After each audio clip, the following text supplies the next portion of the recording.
All right, before we get started today, just want to give a shout out to all the listeners for keeping this show going and growing. And if you are a listener, this is free, right? And it'll always be free, right? But just do me a favor. If you like the show, if you're listening, you probably like the show, or you're just a glutton for punishment and want to hear my stupid voice and accent. But please share it. Wherever you listen, share it with friends, coworkers, leave a review or a rating. You know, sometimes it's just stars. Sometimes you can write words, whatever. But wherever you listen, leave a review, share the show, and and subscribe and like and all that stuff. All right, appreciate that. If you want to further support the show, check us out at patreon.com/bigtruth. There's way more options for how you can support the show and get exclusives and discounts and exclusive content and stuff. So check that out. If you have a blank space on the wall, right, and you need to fill that with some art, you need to check out Tattoo Flash Collective. They supply Tattoo Flash, the tattoo shops, but they also supply Tattoo Flash, prints, artwork, books on art and stuff to people for their houses, for your office, for your band's practice space, you know, your garage, whatever. So you want some rad art, check out Tattoo Flash Collective over at tattooflashcollective.com. If you use the promo code BIGTRUTH at checkout, you will get 10% off your order. And if you're a Patreon subscriber, you get even more off. So you gotta sign up to get that one. So if you are a Patreon subscriber, check it out. I made a post about that. There's another promo code for you where you get even more off. If you are into motorcycles, check out my shop, chopahead.com is the website. If you're not local, if you're local, it's a brick and mortar shop. So come on in. I get so many mail orders from people that live in the same town or the town over or like in a 10-minute radius. Just come by. We're open for business every day. It's a brick and mortar motorcycle shop. Come on in. We got a parts counter, a showroom, and a big shop out back. We do a full-service motorcycle shop, anything from an oil change to a full custom build, everything in between, speed work, motor work, fucking whatever you need. So check us out. Chop Ahead Custom Cycles, 13 County Road, East Freetown, Massachusetts. We got a bunch of swag online if you want to get some good gear, you know, some motorcycle and punk rock related gear. Check us out. www.chopahead.com, spelt in the most massholes of way, which is CHOPPAHEAD. On Instagram, we're at Chop Ahead. And on Facebook, we're at Chop Ahead Customs and Customs with a K. We just want to throw everyone for a loop and make it harder for everyone to find us. But without further ado, we're going to get into today's episode. I know some people might be tied to whatever religious faith they have. So approach this one with an open mind. Tune in right now. My man Adam coming on right now.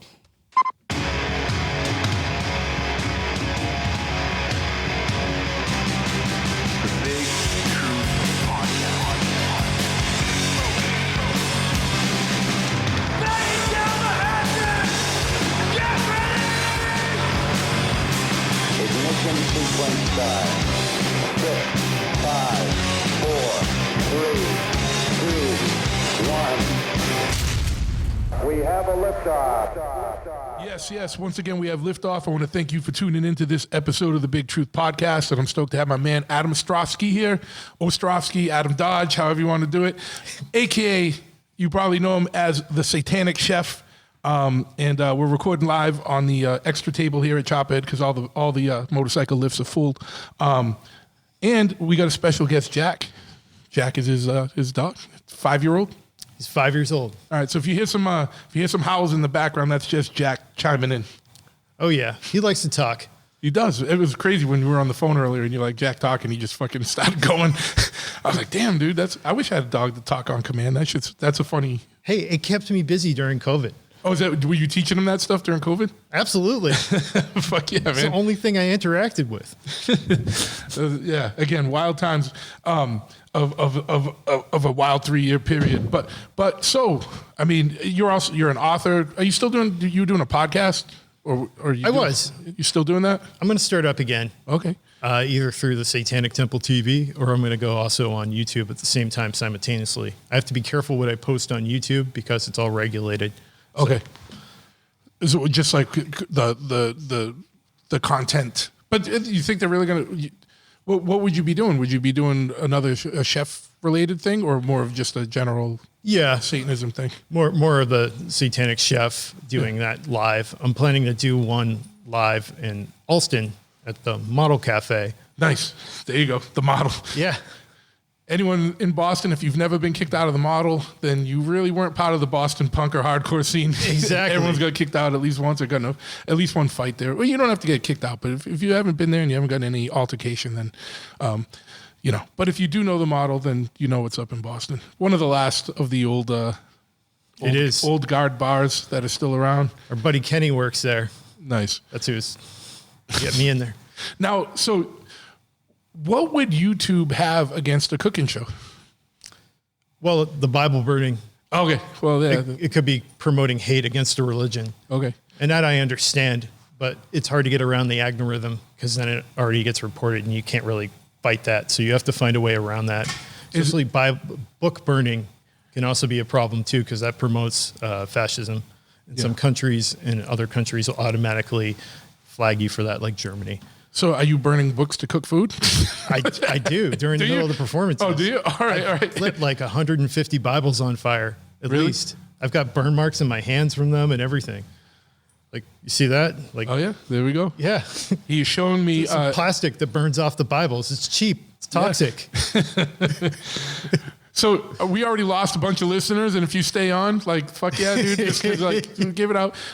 You know, so one of the reasons why I wanted to have you on, a couple of reasons, we got a lot of shared friends and background coming out of the Boston scene, and then also like the whole your journey on being a chef and overcoming alcoholism stuff. Like your book, like is super interesting, and the whole satanic angle is something I don't know much about. Like I was saying, I know enough to be dangerous, you know what I mean? And to not have some of the misconceptions that some people have, you know what I mean? But I think it's kind of important. Like, I'd like to understand more about it just from, just an anthropological perspective or whatever.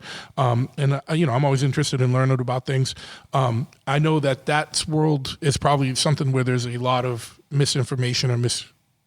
Representation, so it'd be good to hear from you, like kind of what it means to you and in the what you're affiliated with, like, and I know there's probably different, like the same way, like with any religion, there's different sets of Christianity, different sense of Hinduism, I'm sure there's different worlds within the general guise of Satanism, but like hear more about you and your perspective and what you guys are involved in. Okay. Over at the temple. And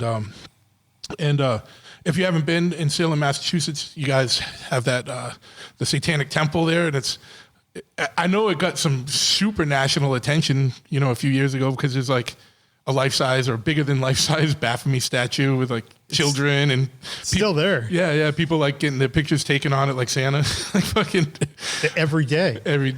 They've got a little thing you can put your phone on and take a selfie. Oh, it's that dialed in now where you can be like, yeah, just put your phone right here. It's all dialed in. The lighting's good. The lighting's correct. Fucking got some nice lights in there for it. There you go. So yeah, I mean, tell me a little bit about like well, not me, but like me and the listeners a little bit about your background and how you found your way into like.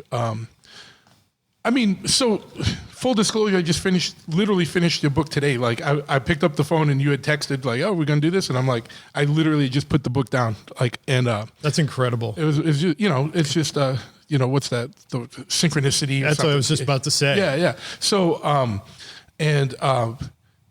know the book was mostly about your journey, but I found also like the whole world of, culinary arts to be like that whole culture is fucking bananas. Like, you know what I mean? And insane. I know, and it's like, me and Packer have the bar and we have a kitchen now, and it's like nowhere near what like an actual restaurant would be because all we're doing is one thing, bar pizza. Like, so it's a lot easier and less hectic. But man, I didn't know that there was so much ego and fucking craziness and fucking like bullying, like for lack of a better word, so much fucking bullshit that fucking line cooks and fucking chefs and fucking everybody fucking deal with, man. That's a wacky fucking world. But what got you interested in wanting to be like a chef? Like where did that drive come from? Watching my mother cook growing up.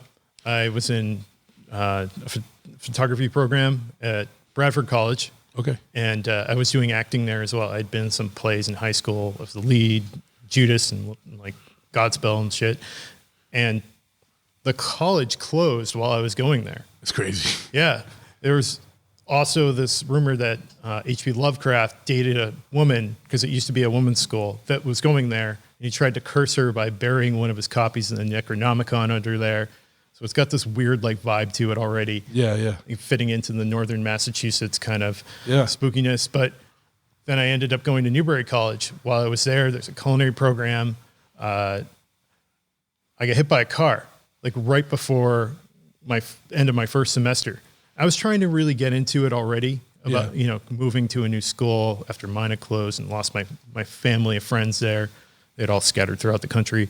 And it kind of made me think, I'm sitting at home. I can't use my leg at all for almost a year, probably more. Who knows if I'm going to be able to walk again at this point. It shattered my leg in like 3 different places. Compartment syndrome, fasciotomy happened where they had to remove diamond-sized parts in my skin. It was exposed for weeks. I ended up getting staph infections that they found out later. That's the worst. I almost, I could have died from it. And could have lost your leg too. Like, even if you didn't die, you could have lost your leg. Yeah. That's gross. That staph it's so fucked up that no one in the world gets staph unless you go to a hospital. It's true. It's fucking crazy, right? It's because it's the dirtiest place in the world. Yeah. It's wild, man. It must have been from my being recovering over there and them changing the bandages, and it probably just lingers in the air or whatever. Yeah. But I know someone's gonna cry. I know people get staph outside of hospitals. It's just anytime I've heard of staph, it's from a hospital. It is. It's easier to get a blood poisoning from a hospital than it is to get in person. Yeah, it's wild. But I because it makes sense. No one's at the hospital because they're doing awesome. You know what I mean? I know. You just got to be careful. Yeah. So last resort, take care of yourself. A lot of the drive for becoming a chef was sitting at home and watching people cook. Basically, my friend gave me Goodfellas on a DVD, and I'm watching that scene where all Ray Liotta, they're all in jail, they're all making the sauce. Yeah. And I'm like, this is the only thing I know how to fucking do. I'm watching The Sopranos. I was given season 1 and 2 on DVD. Yeah. I'm like, this Artie Bucco guy, they're all eating all this amazing food. I need to get out of bed and make something like that. Fuck yeah. So I'm actually, I started rewatching Sopranos just like a few weeks ago. Like, really? I haven't watched it since it like first came out. And it's like, I'm like in season, I'm getting into season 3 right now. So it's funny. I fucking love that show. I watched it like 15 times all over. What's the weirdest thing is I literally haven't watched it since it came out. No kidding. So it's like you're rewatching it. You forgot about all this. Yeah, you remember a lot of things, but you forgot a lot of things. But the thing that's blown my mind is how much technology has changed. Mm-hmm. Because it's set in like the late 90s, early 2000s. And they're all like on pagers and like flip phones are just coming out, and but it looks modern because it's still filmed well, so it doesn't look like an old TV show or an old movie. But it's like, damn man, like that was fucking a long time ago. It doesn't like in my head, The Sopranos doesn't seem like it was fucking 20 something years ago. 100%. But it is like it's fucking wild, man. It's wild. It's probably one of the best shows that have ever been on TV. I think the screenplay writing and the treatment was very much up there with something like William Shakespeare's Macbeth. It's just very, very good to like look at depth at the character of Tony Soprano. Yeah. And like break him down. Even to this day, it was so complex. And it holds up. Like I was like you're saying, like I think we were saying, it's like I'm like watching it, I'm like, this is still as fucking compelling and good, and all the character development, like all of them, all the characters are fucking good characters. It's wild. 100%. And you have to take a second back and be like, James Gandolfini was not like this, but he could turn on this character. Yeah. And there he was. And it's still to this fucking day, I have to like remind myself that's an actual person. Yeah. Well, so it's funny that you say that because like my bro Slane worked with Gandolfini on a movie, and was like, it's so weird because you look at him and it's like, that's Tony Soprano, but like he's like in real life was such like a good dude. 100%. And like it was like he was like he gave Slane all kinds of advice and like kind of took him under his wing and was like, hey, you know, he was like the best dude. Really to him. compassionate human being taken from us way too soon. Yeah. Like imagine what that guy would have done after that. Oh, you know what? Or could he though? Like, you know what I mean? Like it's tough. Like I think he would have had a hard time doing a lot of other stuff. Like, cause it was so iconic. It really was. Unless he changed physically enough, it would be hard for him to do some other shit, I think. He was doing that movie with Julia Dreyfus. As Good as It Gets, I think, something like that. Is that what it? I know what you're talking about. I didn't see it. But he was trying to outchange that character. And if he was still alive, I wouldn't be surprised if they did a reunion show or something. Yeah, yeah. But the whole character of Tony Soprano is just, he's basically the ultimate satanic character. If you look at it, you look at somebody like Anton LaVey. Yeah. And him, he's basically living kind of the same ideas in life and just everything about him and the way he worked. So you can respect that also about Tony Soprano. Tony Soprano had compassion where everybody else did not. And he had to make executive decisions which were painful for him as well as his own personal life. And that's Jack in the background. Jack's chiming in. You agree? You agree, buddy? Forced to watch all that like 3 times already. It's funny because he's sitting here pressed against my leg and I'm just petting him and he's just chiming in. He's such a good boy. This dog is the best thing that ever came into my life. Come here, baby. Dogs rule. Rule. Like, you know, watching the chef, Artie Bucco, he had so many problems like every other chef. You could tell now, like watching it as an older adult, like what those problems were, like the burnout and everything like that. That, you know, he could have been great, but he wasn't. He did these things. He has self-regret. You could see that in his eyes. But being a 20-year-old kid that's laid up, I saw a guy that wanted to make food. And I wanted to be like a chef because of that character. And that's why I enrolled in culinary school. I did not know how to cook at all. I ended up going in 2002, and the first thing they did was they made me julienne, or small dice, like 100 pounds of onions, literally 100 pounds of onions. It was for the dining hall that they had. And those are some of my early memories of doing basic skills. So was that just to kind of almost develop muscle memory on how to do that upright? 100%. Get faster and better and they were tough. Efficient. They were tough at the time. You know, people could yell at you if they were your instructor and stuff like that. Yeah. You had to shave. You had to wear a uniform. There were kids that were coming in there that were, obviously they had been through a lot. They were tough as nails, but they went in there, they were broken down. And that's the first time I ever saw people like that. Growing into the passion for being, you know, a chef, you have to start from the beginning. I applied everywhere. Nobody wanted to hire me. You have no experience. You could start as an intern someday, but you need to go out there and work someplace shitty. Yeah. And I was like, uh-oh. So I went up and down Route 9 and then gave my resume to every chain restaurant until Chili's hired me. There you go. And I worked there for almost a year. But it was important looking back on it. Not only did I work at a Chili's, which is awesome, but it taught me how to speed up and, you know, really make things executable at that speed. Yeah. You don't get that if you're going to work in a Michelin-starred restaurant. You're working at one speed and plating. And then when you go and do something like that later on in your career, you can't execute as fast as you want to. And that's when you start making mistakes. You lose your job. You think you're not good enough. And that's when the mental problems start coming in. So I'm glad I did that at that time. Plus, that probably gives you an insight on the differences between like a corporate type in food environment versus a privately owned. 100%. 100%. And that restaurant closed. The floor fucking caved in. That's wild. Fruit flies came up all over the restaurant inside and infected everything. They had to throw everything out. I took home like boxes of shit, egg rolls, but I also took home like mixing bowls and whatever I could get my hands on because they were just, we have to throw this away. It's going in that dumpster that's out back. Yeah. So I was home. They didn't give a shit if you took it, right? Because it was just free up space in the dumpster for them to throw the other shit away. They were probably happy if you took it, right? They were so happy. The managers were just like, I'm so sorry. Just take whatever the fuck you want. Take this box of fucking steaks. Yeah, yeah. It's like, okay, great. This is amazing. I have all this food. I don't know what to do with. You were living with my parents at the time. All your friends loved you that week. You're like, yeah, man, here's some steaks. Pretty much. Or egg rolls or whatever, yeah. Chicken wings, whatever I got my fingers on. Fuck yeah, man. And I'm sitting at home. I'm like, I need to do better than this. So I went on the internet and, I looked around and I looked in the Boston Globe because that's how you would get a job. Back then, yeah. You go in the back pages. There's something for Blue Ginger, a Wellesley restaurant that was in Wellesley. It was owned by a celebrity chef by Ming Tsai. Now, I discovered that this guy was the owner after that ad. I had no idea that this guy that I was watching on TV was the owner of this restaurant in Massachusetts. So when I went in for my interview, I told them where I was coming from.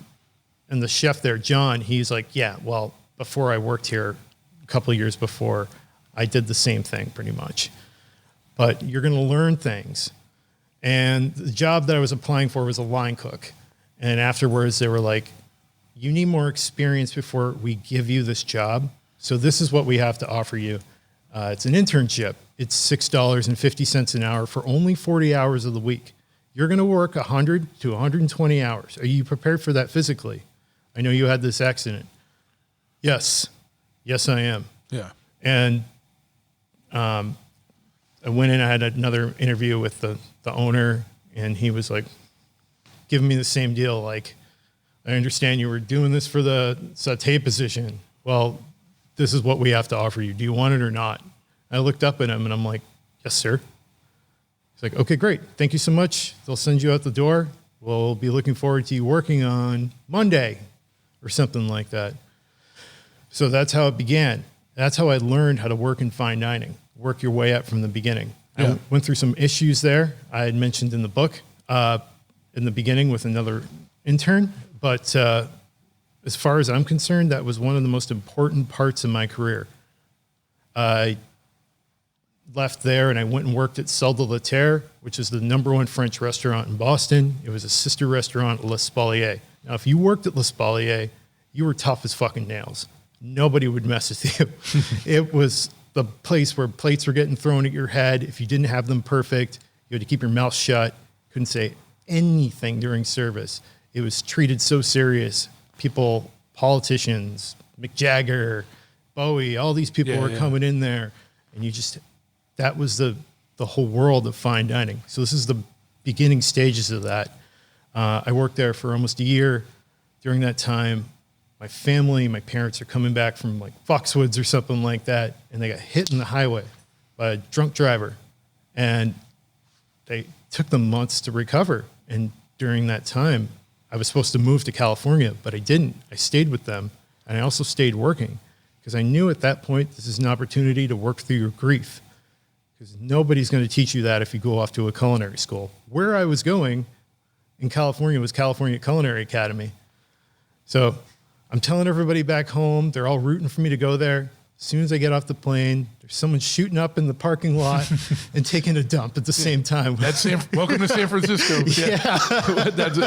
It didn't, and not much has changed. It's only got worse. Now there's like 5 guys doing it, like instead of 1.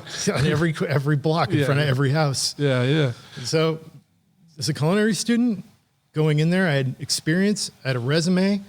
I could show it to my instructors, and I'm like, I'm here to sharpen my knives and make myself be better. Yeah. And it was tough because I had to start all over again from the beginning. Yeah. And I accepted that. That's what I was going to say is there's so much, like, what I noticed is like, it's like how the tattoo world or other, like this is stuff I talked about on podcasts where the motorcycle world used to be, like there was a lot of paying dues.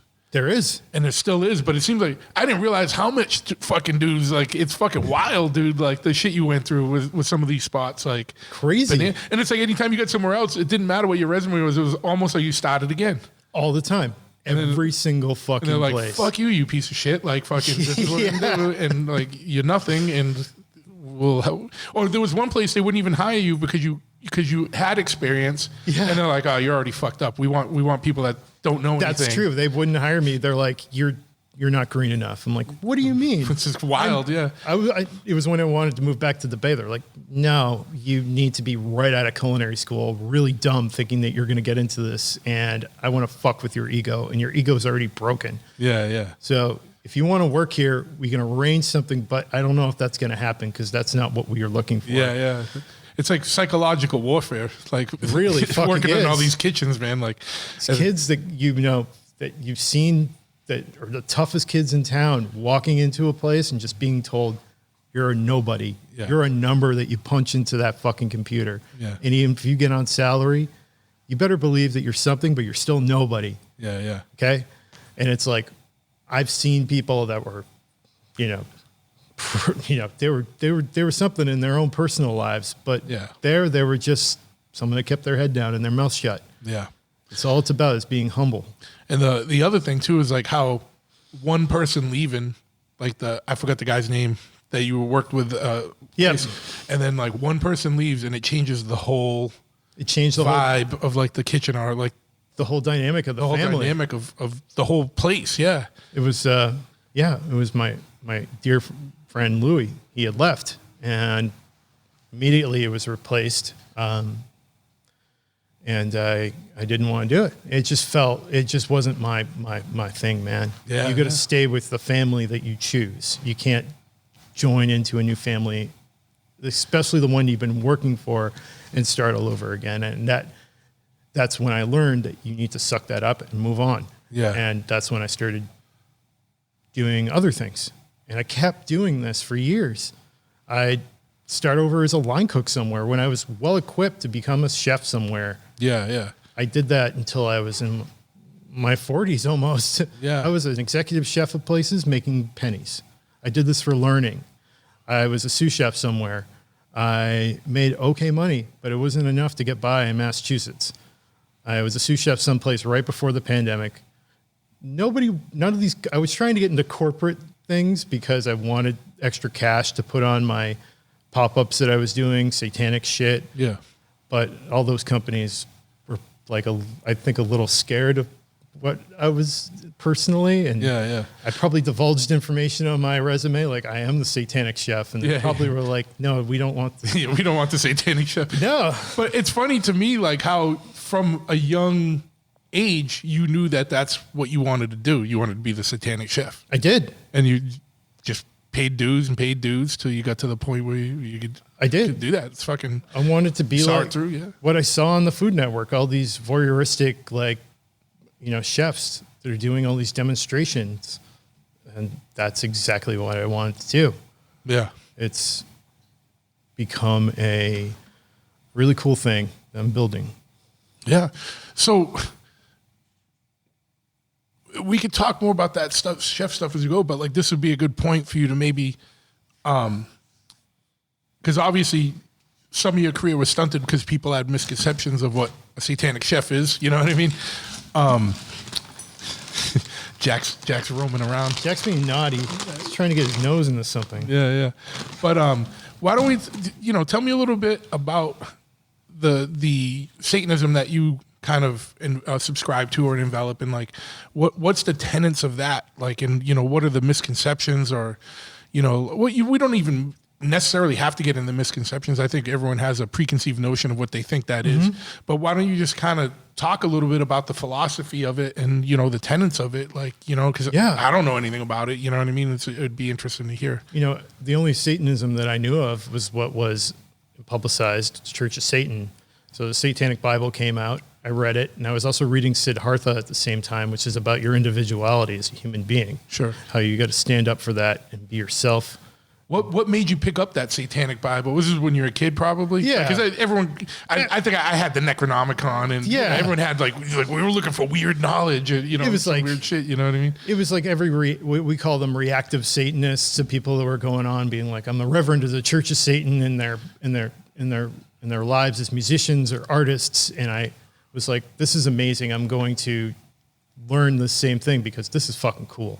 And I'd been watching a lot of Star Wars. Wanted to be a Jedi. I figured this was the closest thing to it. So I read through the book. I was very young.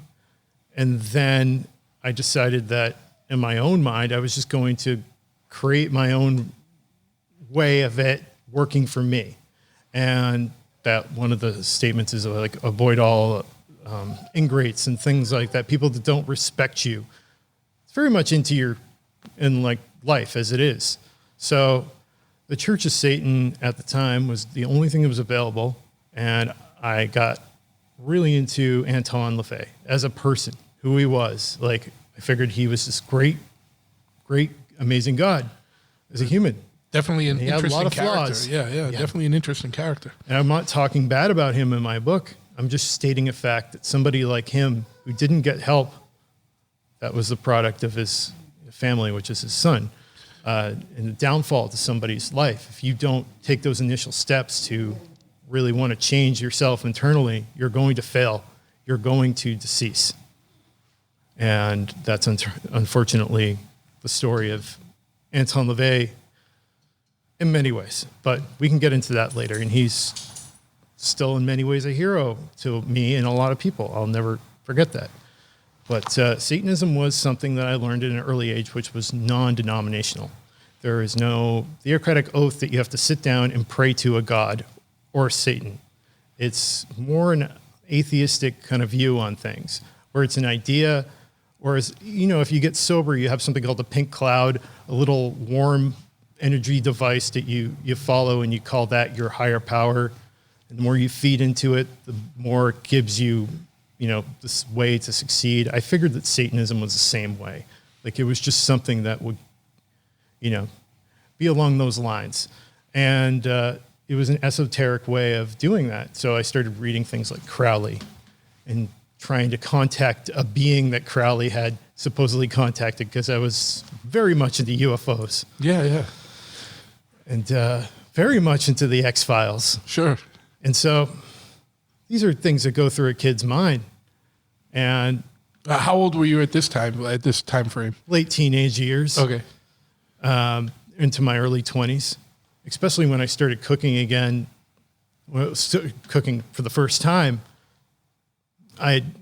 Previously, when I was 15 years old, I worked at D'Angelo's. Okay. Slinging, I didn't know that there was this whole other world. Yeah. So you kind of follow your own statements as a chef, and you're not getting down on your knees and praying to a deity at the end of the day to carry you through your fucking service. You are doing this on your own. That's where I see Satanism. It's very much the same way. You're kind of like the rebel of society in many ways. Like, you can feel that way if you want. You can also treat yourself as the most professional person that you could ever achieve to be, which is what I do. Satanism to me is a combination of all those things, and it was something I went with. So, that's... So it's a, like you said, it's like a non-theistic view. Correct.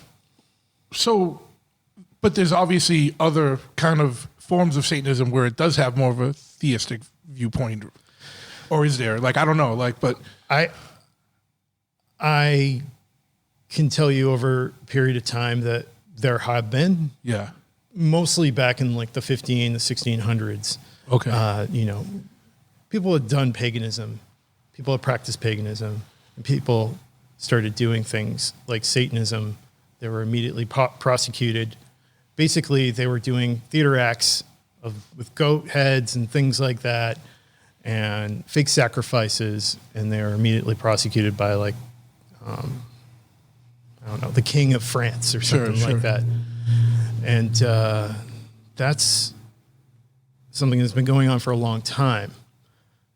The church has always wanted to own every single country, the Church of England, for an example, and Massachusetts, mostly Catholic church, So you have that way of thinking where people think that abide by those religions, that everybody that worships Satanism or thinks about Satanism is worshiping a devil. A lot of that is anti-Semitic thinking and made up in part to Judaism. The roots of Judaism talk a lot of things, that I can't take them off the top of my head right now. Yeah, sure. But, that Crowley even ripped off and put into his own writings. And I think that that's the misconception about Satanism. Okay. So so it sounds like it's more like a philosophy and like guiding principles, Correct. like almost psychology or 100%. okay. Mind control in many ways, getting people to realize that they're not tied down to a deity, that when they take something like a sip of water, they're not taking it for a god, or if they do something on a daily basis, it's not going to get them into a place after they pass. So how do things like you said, and this is just me asking, like, and probably it doesn't in your worldview, but in the general population, people, when they think of Satanism, they're thinking of like, like rituals to like demons or things like that. How does that play into the worldview of like a Satanist? Like you guys like just doesn't, or like where do those things fall? Like, cause like Imagery. It's just imagery. Reactive Satanism. Reactive Satanism could be, well, there's earlier things. William Blake, the writings of William Blake, the paintings of William Blake, those coming out, those were considered terrifying at the time. Yeah. This guy's trying to be reactive, to get a reaction out of people. Someone once said that that's a way to get attention. We see people doing that in politics all the time, whether it's a Democrat or Republican. Somebody's going to say something that's fucked up, and they're going to get clicks. They're going to get likes. They're going to get views. Somebody's going to buy their shit. They're going to make money. So a lot of Satanism is made up of bullshit. Okay. Yeah, so it's just a lot of imagery. 100% imagery to shock people. And the Freemasons use imagery all the time in the way their whole structure is simulated. So think about it like that. Like you're doing a ritual, which is more of a way to show your companionship to everybody else around you and help somebody get through a problem that they're having internally. Okay. It's a way to release those internal struggles and move on. Sure. So there's that. And as far as using Satanism as a weapon, we could talk about that later. But Satanism's imagery is fucking cool because it's fucking cool. Okay. But at the same time, it's misconceived. Yeah, and that's what I was, trying to get at, because just to try and understand even personally, because like I said, I don't know much about it. But you do see things. So like, where would, for you, right? Just instance, like things that are, because we were talking about this later, in the world of the paranormal, whether it's possession or ghosts or things like that. Is there like a satanic view on what that stuff is, or is it just like that doesn't even exist, or like, you know what I mean? And I know I can't lump it all together. Like cryptids is a different thing than like a ghost versus a poltergeist or versus like a demonic possession or something. As long as it's not looked through the eyes of Satanism or through an eyes of a theistic sense, it's fine in my own. If it's scientific, it's fine. If UFOs are real. I hate to say it. I love that shit. I love that shit since the fucking beginning, dude. Yeah. But a lot of it does have right-wing fundamentalist, ways of talking, and I can get into that with you too. Sure, I'm just trying to understand it all, and let you bring it out so that people, if I don't understand it, many of the listeners probably don't either, unless they're already involved in in some kind of satanic situation. 100%. I think we can look at something as an example. The book, The Elders of Zion. Have you heard of it? Yes. Yeah, it. So like that book came out, all of a sudden people are like, wow, the Jews are terrible people. They're really into this shit. People believed it. Yeah. Enough that it would cause, the Holocaust. Yeah. That's the danger of voice and speech and saying things. Or printing it, and then it looks more real when it's in print. 100%. So Satanism is just people wanting to do these things, these rituals, with the imagery of Satanism in many ways because it makes them, they believe in it. But it's not about sacrificing something for a demon. There's no demon that they believe is going to come out of the ground. It's the same thing with UFOs. Like, you can't do a lot of rituals to get UFOs to appear. UFOs just fucking appear. Yeah. It's like weird because, you know, there's like this thread like of like, and the UFO kind of, or alien phenomenon is like kind of like come around a little more where like people aren't saying, oh, it's extraterrestrials from another planet. Now it's like more of an interdimensional thing. 100%. Or like it's just classified as some like non-human intelligence. There's something like whether it's exists here, another dimension, or another planet. And, you know, people aren't sure, you know what I mean? But, and it gets tied in. Sometimes that gets tied into demons or angels, right? Like it does. Or, you know, a lot of times it does. Like, and it's like, you know, is there like a, do you have a personal perspective on that? Or is there like there wouldn't even, sounds like it wouldn't even, through the Satanic Church, there wouldn't even be a perspective on that, right? Because no one's looking at it in any theistic type way. But for you personally, where's your, because I know you've been into this for a long time, like where's your thinking? And I know you've done work with a lot of people in the UFO world, but what's your thinking on this stuff? Like, and to me, I'm like, it could be any of it, right? It could be all of it. Extreme racism. What's that? Well, things like Ancient Aliens is a great example. Saying that, oh, they looked at all these things and it must have been aliens that helped them build this thing. Okay. There's no way that they could have done that. That's basically saying that an indigenous population couldn't be smart enough to create something. Yeah. Maybe they were. Maybe they did create that on their own. Well, there's a lot of talking about that. Yeah, there's a lot of theories now that people had a different intelligence back then.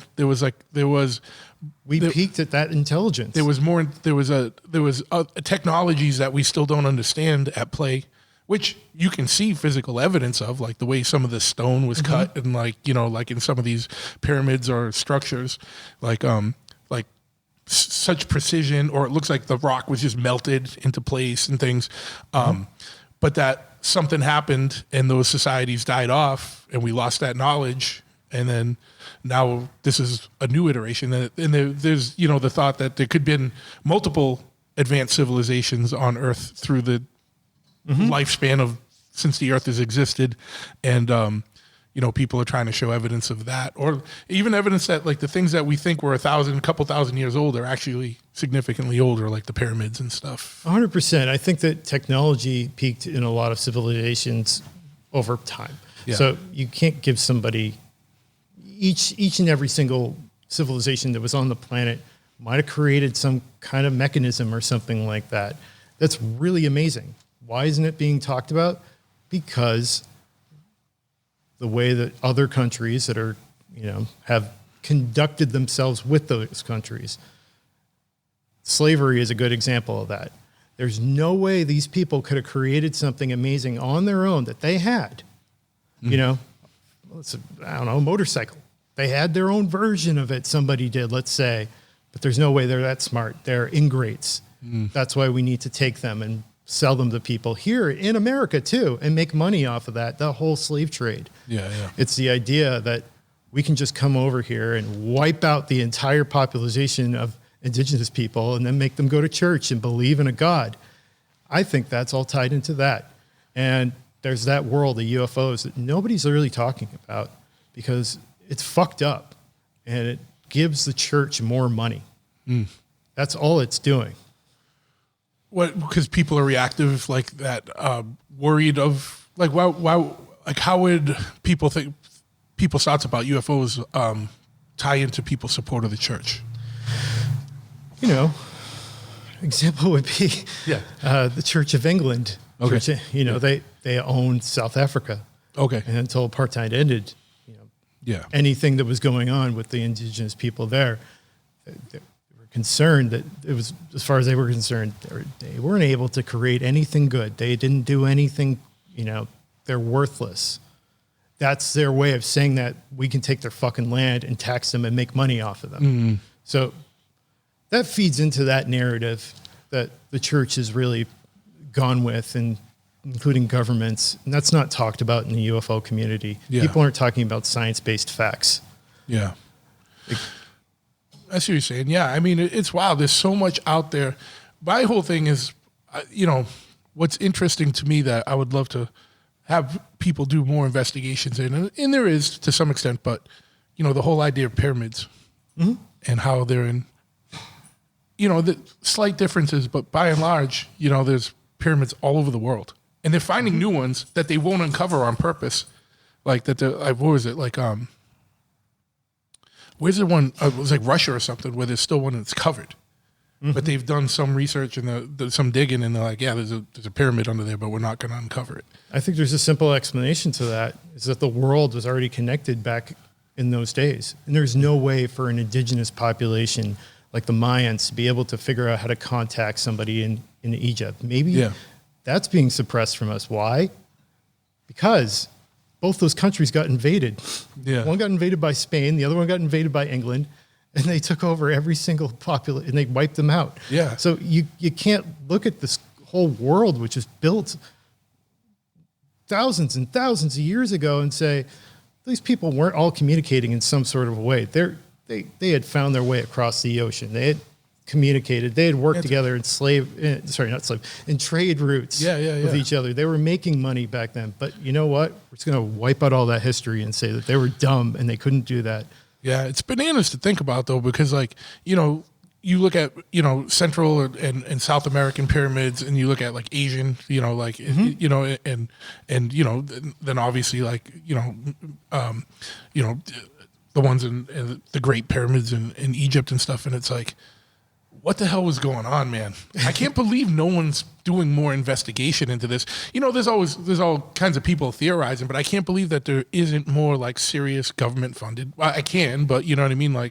But more literal funded, real scientific kind of exploration of this stuff. It's bananas.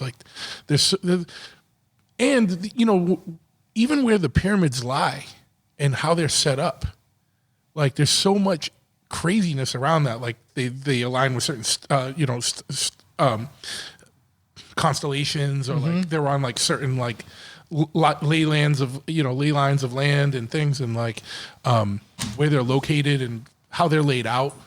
There was either it's the greatest happenstance, or it was the most planned thing ever. They were just as intelligent as we are nowadays, or more, and they didn't have things like cell phones and cell phone towers. They communicated and had trade routes, and they all made money off of each other. And they saw things in the sky, which inspired them to build things. Yeah. And maybe the things in the sky were interacting with them more because they didn't have the technology to turn on a TV and have, wires all over the place that's being funded by an electric company that's making money off of burning fossil fuels from one of those fucking countries that's brought here. Yeah. And, it's all bullshit. That's all it is. It's all for the human existence to believe a narrative which has already existed. What happened to people? Devastation, earthquakes. People invaded those places. They killed thousands of people. It's like, the easy way to say it is, okay, the Mayans were connected with ancient astronauts, and they built all these things to worship them. And then you look at something like the Mexican government that came out with those fake bodies from Peru. And those are all dug up bones from indigenous populations in that one area that were reconstructed from children's bones into little creatures. People believe that they're ETs. And it's like funding the same bullshit.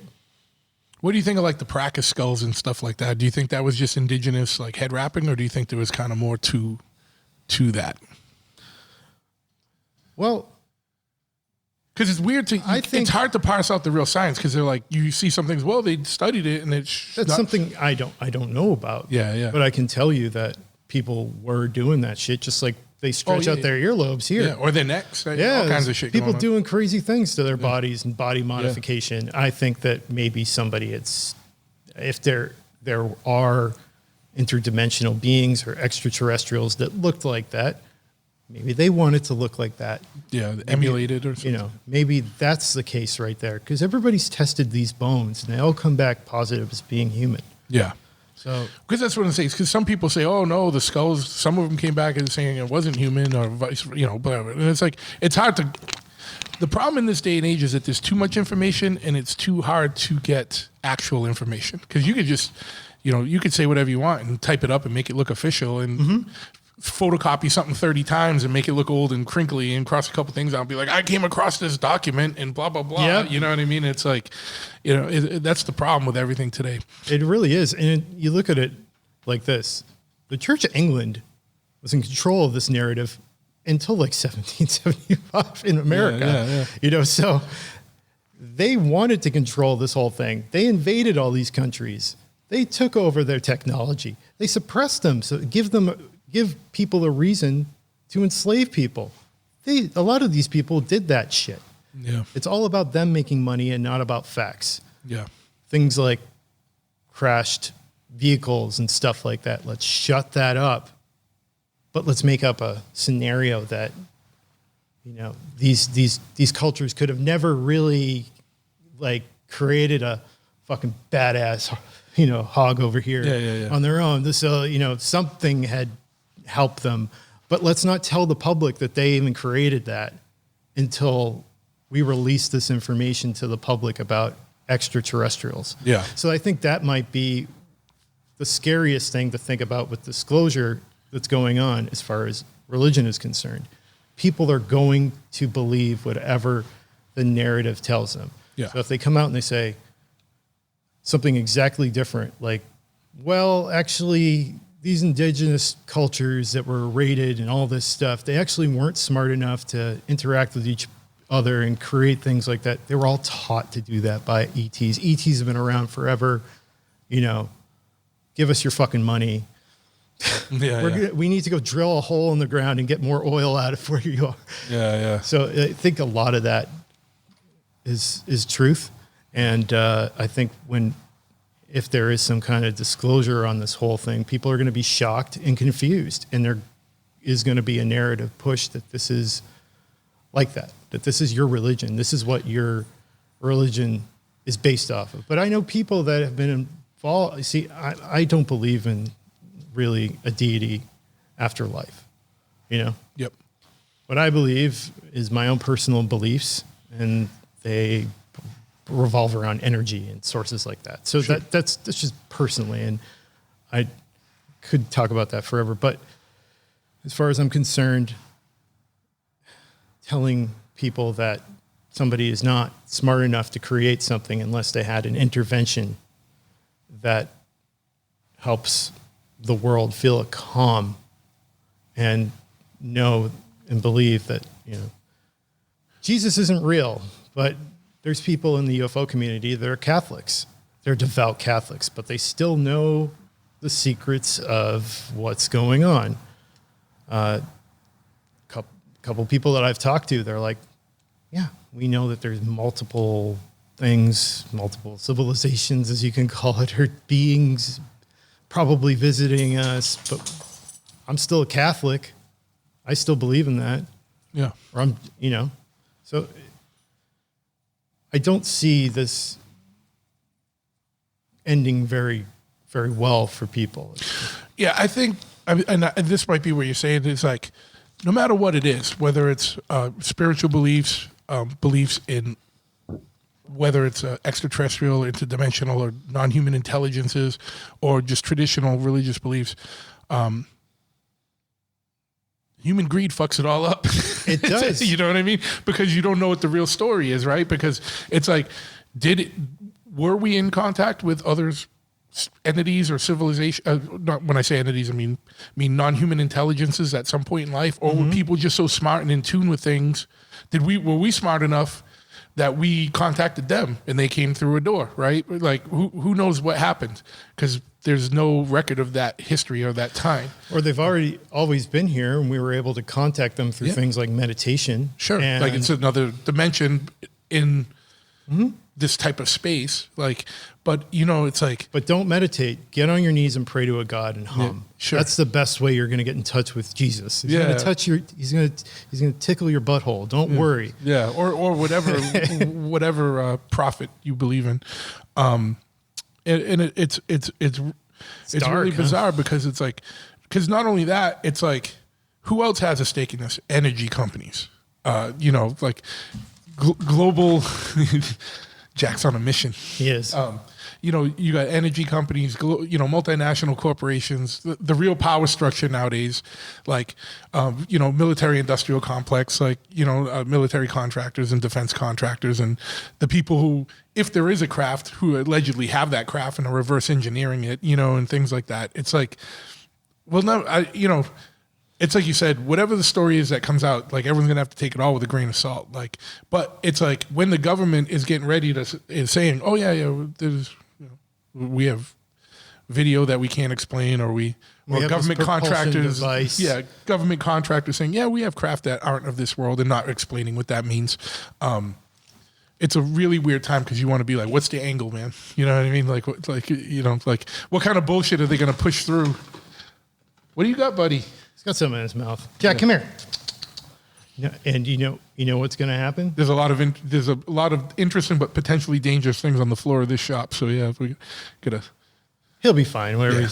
He's, but you can. Sorry, I am listening to you. Yeah. Oh no, of course. But yeah, I know it's just a bizarre. There's a lot of weird things at play that make it hard to find out what the real deal is. You know. You could look at the basics. I mean, how do we get around through fucking putting gasoline in our cars? Yeah. Right? So what if there was a device that could create its own energy and it could power a house and it only costs a couple $100 to make? What the fuck would that do to all the electric companies? Well, that's what I'm saying. That's like there's too much corporate. There's too much money and control on the board. You know what I mean? Like, because they even get into things like with like, you know. Yeah, these energy sources, alternative energy sources that could you know power cities for free. Like, no company is invested in that. You know, no one wants that. You know what I mean? Like, no one has. Electric company, oil company, gas company. Like, nobody wants to deal with that. And that's the problem, man. With sorry, it's all good. Jack's so awesome. Jack's amazing. He's the happiest little dog. His tail has not stopped. He's like, yeah, dude, we're just fucking hanging out. He's eating shit off the floor. It's fine. Yeah, you're giving him plenty of treats too. So, where does like for you guys? But I understand where we're all coming from. Is that would destroy the whole fucking world? We'd wonder like, why did we lie about these things? Why did we lie about these cultures to get over them? Yeah, get into them and drill holes in their fucking ground and take out all their minerals or fucking rip apart their copper mines and shit like that. Yeah. Or enslave these people. Like, or even it was all a joke. We knew it all along. Fuck you. Or even the other way, if there was extraterrestrial or interdimensional involvement in human development, why was that kept from us? You know what I mean? It's all of it. All of it is like, you know, they know something we don't, and they're not telling us whether it's something or nothing. Like, because they could just be like, nah, it's none of it. Like, we're just fucking around. Like, we just, you know what I mean? Like, it's the same thing with Satanism. If they're fucking around, it's obviously for a reason. It's power and control and money. You know what I mean? But it really is. It's easier to call somebody a devil worshiper and a baby sacrificer than it is to say, well, that person's just very spiritually intact with themselves and has found themselves through something like sobriety, and they're using this as their own vice, and it's helping them. It makes them happy. It makes other people that are like them happy, and that's what matters. But we can get into how that's all played into things, including music, over the years. But it's just because you guys use different symbols that it... Yeah. The pentagram, anything devil related. What where does Satanism stand on basic things like good and evil? Like, I know that sounds like a really basic question, but like, you know what I mean? Like, same as me and you, man. Like, if we know somebody is fucked up and they're a danger to kids and people around them, usually that's the same thing. It's like evil. Somebody like Hitler, fucking evil. That's evil. Somebody that's good is somebody that's, you know, kind-hearted, will do something for anybody else. It's the same principle. I know. I just mean like, cause like, But yeah, that's yeah. one of the misconceptions is that people, Satanists are in league with evil, right? Like that's 100%. That's probably the main big misconception, right? Like, Which scares the shit out of me because this is all reflections of the elders of Zion again. yeah, It's like another level of it, but on a more modern sense where this is just common sense shit to a lot of people. yeah, That's scary. That's where you have fascist takeovers and dictators and the loss of life. yeah, yeah. It's wild stuff, man. But that's Satanism. Satanism, you know, back in the 80s, Slayer came out. You know, things like that. King Diamond was on top. Like, you know, Yeah. all these bands had the pentagram and everything like that. Kids were listening to them at home. The idea of human sacrifice and stuff like that came from, you know, like things like Texas. There were, there were rituals that took place through a lot of these, you know, cartel groups, you know, people down there, and they simulated sometimes, you know, a satanic ritual. The same thing has happened at fucking colleges that are Ivy League. You're going into a fraternity and you're going to be a brother. They'll simulate a satanic sacrifice. They'll actually make you like cut open a chicken, and it's fucking funny. Yeah. But it's not real. Those people are probably, you know, believing in a deity. It's still non-theistic. It's just like an act. Yeah. So let's find a way to make us money. And that's when Satanism became mainstream as a satanic panic. Yeah. And that's when the doctors started getting involved. A lot of therapists that were quickly licensed through unaccredited universities, they somehow found loopholes in the system to get their medical license. Jack, what are you eating? What is that? Let me go see what that is. What the fuck is that?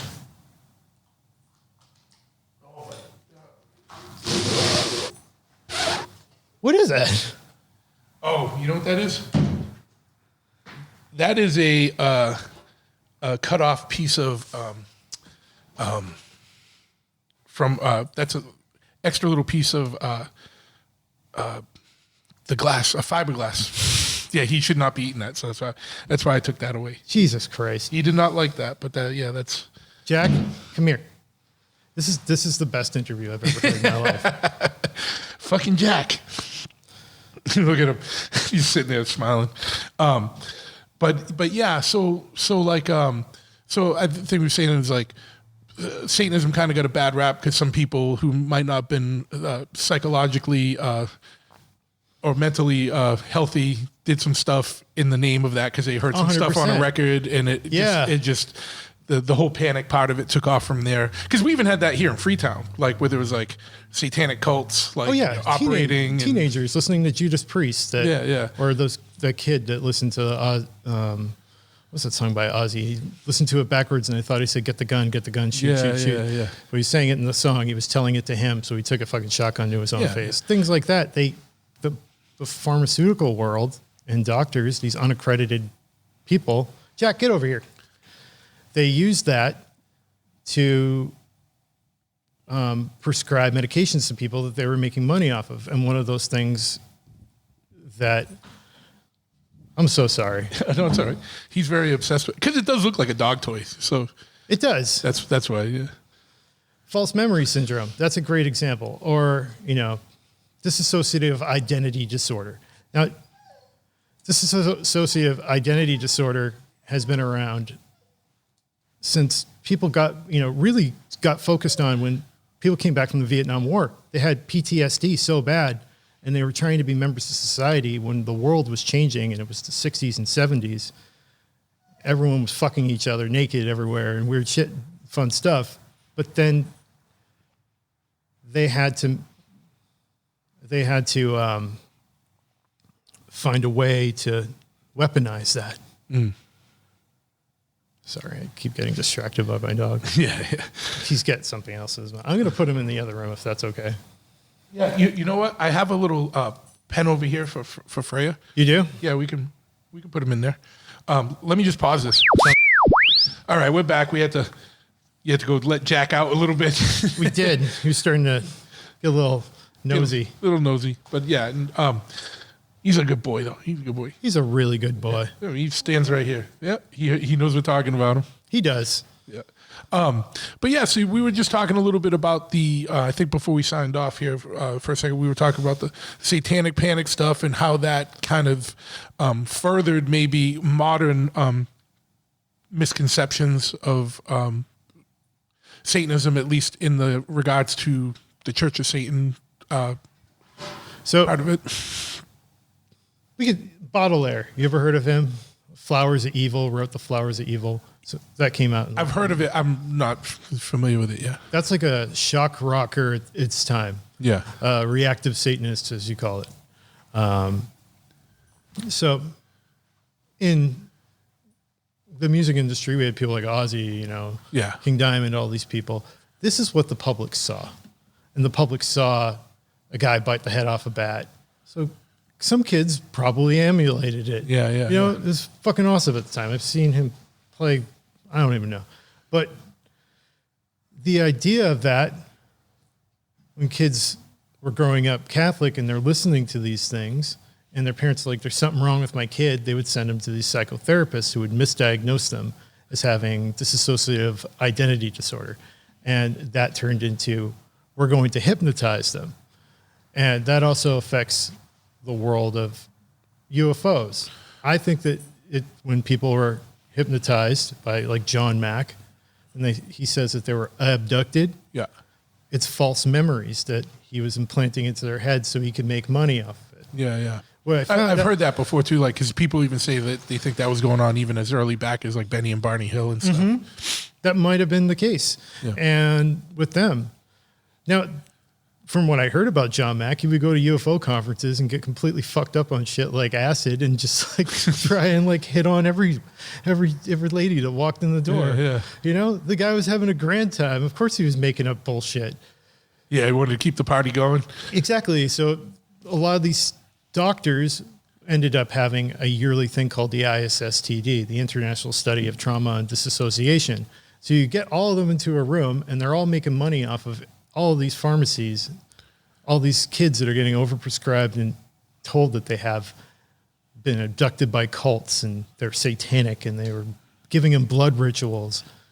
And it's just a really fucked up thing. And it gets into mainstream culture. And that's when you create a panic. And that's why it was the satanic panic at the time. And it still goes on to this day where there are these people that misdiagnose them, like Dr. Colin Ross of the Ross Institute in Texas. He'll do that. He believed that like fucking laser beams are coming out of his eyes. He's a doctor. Yeah. Yeah. So that combined with a couple of people. The Martin trial was going on with Geraldo and all that shit. Yeah. So that compiled with people maybe not being totally pictures of mental health, and it all was kind of like a perfect storm. 100%. And how did that affect things like within like the satanic world, like the group itself or like the church? Like how did it affect things? Like how does that stuff does it? I think it opened the doors for Satanism. I think it made Anton LaVey money. Yeah. People wanted that book even more. When it came out, people were really interested. It's a fun new thing, but they weren't talking about satanic cults back then. It was like Jane Mansfield and Sammy Davis Jr. coming out publicly saying, "Whoa, we love the Church of Satan." Yeah. And they're in this like kind of retro atomic age kind of world where, it was like mid-century. And then it switched to that around the 1980s. Yeah. Like Motley Crue was coming out and Iron Maiden. All of a sudden, that was the narrative of the world. Yeah. So that's when I started getting into it, was in the 90s, because I'm like, this thing is fucking taboo. It's cool. I'm reading about this in like Time Magazine or something, or seeing it on Unsolved Mysteries. Yeah. This is fucking interesting. I'm going to, there's rockers coming out saying they're reverends of the Church of Satan. This is fucking cool. I'm going to do this. So that's how I ended up getting involved in Satanism. It's through watching reactive Satanists talk about it publicly. Yeah. And we don't know if they privately practiced it or not. They were just tagging it onto their world. They were just adopting it or just saying it. Yeah, like Damianda Gallus, the performance artist from New York. She did the Lunities of Satan, which is a It's a poem written by Baudelaire, I think. And things like that, you know? Yeah. Because it is interesting, kind of what you're saying, too, is if you look at it, you know, in Anton LaVey's time, it was a little, I'm not saying goofy, but it was campy. Like, it was a lot of showmanship. Yeah, it was. It was funny. It was like, theatrical. It was theatrical. And then when, you know, things like death metal and stuff came out, like, that world, it seemed like a little more intense and darker. It did. And violent versus, like, just... like kind of campy, you know, like, but he was like a showman, right? Like, He was a showman. Yeah. You know, he was the dark black pope. yeah, The biggest Satanist in the world. yeah, and like you were saying, it was like he had no end of like Hollywood celebrities that were hanging out, and All the time until the Satanic Panic really hit. And it wasn't until like the murders of Richard Ramirez that's when Satanism started to get looked at as, well, there's this guy, he's a terrible fucking creepy serial killer. He's got pentagram on his hands. Yeah, this is what our kids are going to turn into if they keep listening to this. Yeah. And even he went and visited the Church of Satan, apparently. He was waiting, and he wouldn't stop until Anton LaVey came out and talked to him, apparently. I heard different versions of the story. I'm sure Zandora can confirm them all with you. yeah, Some people say it never happened, or he came out with a fucking shotgun and say, "Get the fuck out of here! Yeah. I don't know who you are." He did that a lot. yeah, yeah.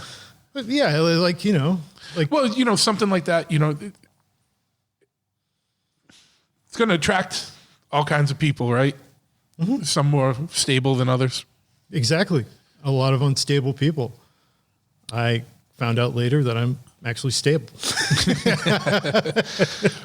But like, believe it or not. So in the Church of Satan, like when stuff like that happens, when there is like serial killers claiming Satanism and stuff, like how is it? Like, do you guys? Is it like fuck? We got to deal with this now, like, or is it like something like you guys just obviously disassociate with that, or like how? 100%. The Satanic Temple will usually make a statement on Twitter. Yeah. Lucian will make a statement being like, "This is absolute fucking bullshit." You know, he'll go on a show and he'll talk about it, or Yeah. something like that. As an example, like Satanism is sticking up for itself. Yeah, We don't need to go back into that way of thinking. And there's still places that you can go to in the United States where it's like, if you aren't into God, you know. yeah. Well, so like with the temple, I mean, is there like a revival? There seems like there's some kind of, I don't know if revival is the right word, but like, there seems to be growing interest in Satanism. Like, cause like, I see those stickers, like I was telling you earlier, I see the stickers for that temple like everywhere. Mm-hmm. You know, it's like, is there something like, are you guys seeing like a lot of growth, and what do you think is contributing to that? I think the people are really resonating their feelings with the Satanic Temple, and they're starting to believe in, you know, a lot of the tenets that are being said as well. And a lot of the reproductive rights campaigns that are going on is definitely what's up. You know, it's fucked up. We're living in a culture where that was like Roe versus Wade was fucking law was passed. Now it's being reversed. What else is going to be reversed on us? You know, why are you taking something away that was already given to us is not a gift, but a way of human life? You know, why do that? This is not right. When you take that away, what the fuck is next? Well, there's a lot of, there's no shortage of liberties that are being infringed upon nowadays. I know. And it's like incrementally a little bit more and more, there's, how much free speech is there really? You know what I mean? Like, okay, yeah, there's free speech, but you could be censored or banned for saying things, like, so, there's all kinds of liberty backtracking going, Yeah, there really is.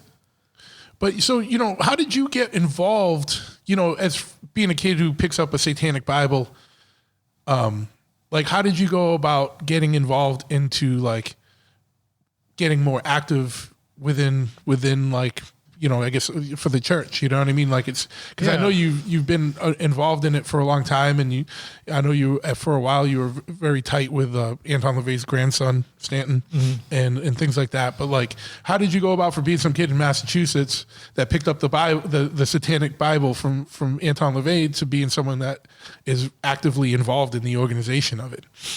Yeah. So MySpace, Yeah.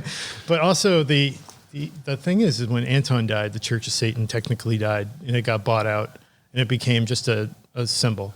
I never wanted to pay the fucking dues to get the little membership card. I didn't care about that. I cared about, what the Church of Satan represented. Especially in the beginning, I thought that was fucking amazing. And the imagery of it, the shock value of it, the reactiveness to people. So through several different people, a friend of mine, I ended up meeting Stanton and Zandora. Zandora is one of my best friends. So we ended up, because we're the same age, all becoming like inseparable. And they both, mostly her, it was her who wanted this to become a thing again, like the old school LaVey Satanism, the imagery of it, the mid-century modernist kind of imagery, Jane Mansfield's and Sammy Davis Jr.'s bringing that back, with new kind of artists and stuff like that. But it was also a way to say fuck you to the Satanic Panic, because the Satanic Panic had destroyed any imagery of Satanism. So this is an early precursor to something like the Satanic Temple. So that's what we were trying to create at the time, and try and help people that were going through things that could want to go and learn about Satanism in a safe environment. And that's something that I think Stanton could not provide, which is why I wanted to distance myself 100% from that guy. Yeah. And I found that to be more dangerous than the most dangerous dude I know on the streets, because that way of thinking is a way to get people hurt, innocent people hurt.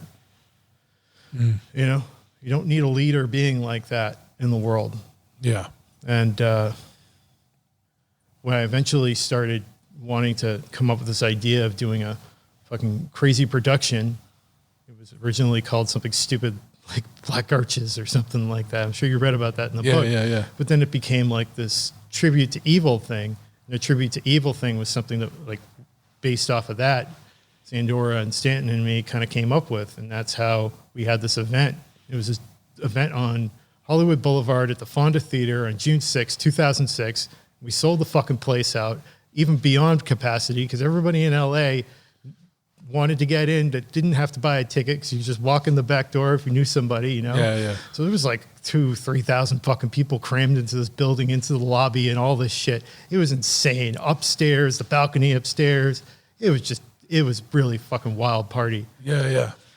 And I had to separate myself from Stanton shortly after that, because I started to notice the worst side of somebody, and I did not want that worst side being in charge or giving into the world of Satanism. I had to step back and be like, I can't fucking do this. No. Yeah. And I left my whole life out there to come back here to start over again. And I had already done that several times at restaurants. So it wasn't as hard as people think. Yeah. But that's kind of a theme that's kind of run through your life, right? Like, it is having to restart and get someplace, and then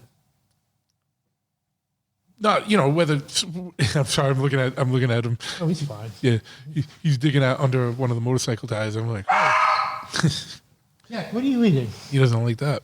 He ate a nail. Oh yeah, bro, that's no good. Yeah, he didn't eat anything bad. No, I didn't see him swallow. He just grabbed it right when you. I know you got it. So, but he was trying hard to get it. I was like, what is he getting over there? But yeah, man, it's something you've had to work your way up and start over, and but you've. I'm sorry, I just got derailed. So I'm sorry. Me too. poor dude. Fucking look at him though. He wants it. He wants it back. He's not getting it back. You can't have that, dude. Lay down. What's the matter with you? Lay down, baby. Come on. But yeah, man. So, Satanic Chef. what you got a book, right? You I did. You got 2 books. Well, you got one kind of your life story and one that's a satanic cookbook. What constitutes a satanic cookbook? Bringing all those ideologies into a kitchen, wanting to have fucking fun with it, wanting to have fun with it professionally. When I run my kitchen, I am not like the character you see. I'm very quiet. I treat people exactly how I was treated, but with a lot more compassion. You know, I'm smiling. I don't yell at people. I'm not into that shit. That's how you lose people. Sure. I'm strict, professional, and that's how I deal with my clients. And I own a catering company and do private dinners all around New England and beyond. So I think that I'm having fun with it, with the cookbook, and I'm doing things that are fun, like lighting Bibles on fire and coming up with ideas that I've done after doing maybe a satanic ritual at my house throughout the pandemic, you know, fun shit like that. And that's how it became a satanic cookbook. And that's how like the Satanic Chef was built. I knew this was going to be a character that just did like demonstrations and fun things like that. But I am essentially living the character's life. Yeah. In a safe, definitely in a non-toxic way. Yeah, yeah. Especially with the sobriety that I have. So that is definitely where the Satanic Chef comes into play. Now, the whole idea of the Satanic Chef doing these like things came about when I lost my job. I was working at this amazing place. If anybody's in Cambridge, go to Revival. Nookie the chef, he was a friend of mine. I was working for him. You know, it was like, you can use our facility for your cool events that you got going on. And then COVID started and I lost my job. Yeah. And it was a perfect job. It was a 9-to-5. So I had to get creative and I started doing these videos, filming them with a friend of mine that worked there. And then we started editing them down and put them out on the satanictemple.tv, which is their streaming web service. Yeah. And I started doing live events through them where we would have an online event. People would log in because it's fucking COVID. People wanted to see that. And they all interact with each other in other rooms of this thing that they built called the Estate. It was fucking amazing. Yeah. And it was like, I'm actually performing in front of an audience. So you're putting on a cooking show, but with like a little bit of pageantry around it. Exactly. I'm building up my whole kitchen. So it's got like cool shit around and like I've got a drape that goes over the front door and like I got intro music that comes out like a fucking pro wrestler and light a Bible on fire and then do a cooking demonstration. And it really came into something fucking awesome. I love doing that shit. So, because I know people are going to ask, but when you light a Bible on fire, what does that represent to you? Like for what's the kind of like the reasoning for that for you?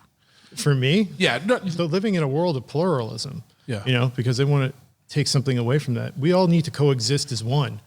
Why just have it be one thing? And unfortunately, the right conservative movement is so brainwashed that they want to help the church even more than they want to help themselves and other people. So you see a lot of that happening in politics nowadays. And it's fucking surprising it's even happening now. This is shit that people were talking about back in the 80s and 90s. It's like we're going backwards in time as a society. And even if there was something out there that's watching us, imagine what they're fucking saying. They're like, yeah, you guys are backtracking. Yeah, oh yeah. We're not going to help you with anything. Something extraterrestrial or interdimensional if they're watching us. Yeah, and that's a scientific way of thinking. You know, if there's a higher intelligence, why help this people? It was the same way with cultures. You know, you have a more technological culture looking at another culture. Why help them? They're running around a fire. Yeah, they're dangerous. They're dangerous. It's common sense knowledge, and that's where being a Satanism feels that I want to stand up for those rights that people deserve to have and live in a pluralistic society. You know, it's what we want. So a quick, I don't know if we answered this. Like, your just gut reaction or gut instinct, do you think,